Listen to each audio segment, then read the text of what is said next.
ፈራው፣ ፍርሃት ይዞኛል። እየተንቀጠቀጥኩ ነው። እንደዚህ ቦርሳ ይዣለሁ። እንባ ቅር አለኝ። ፈጣሪ ሆይ ወይ የጅብ ራት ወይ የዱርዬ ራት ልሆን ነው አልኩ። የእውነት አይረሳኝም።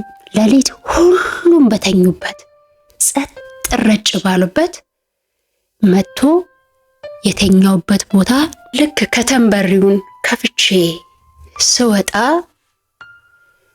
ከኛ ግቢ ፊት ለፊት የተከመረ ብዙ የተቆለለ ድንጋይ ላይ የተቀመጠ አንድ ልጅ ከተቀመጥኩበት ወንበር ወደ አልጋው ላይ ገፈተረኝ ማለት ነው።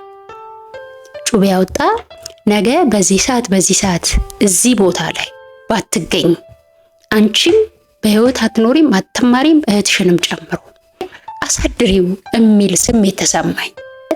አባቴ ከኔ ጋር የነበረው ቅርበት ጤናማ ባይሆን አማራጭ የማደርገው ነገር ምን ነበረ? ስቶሪ ታይም ብለነዋል።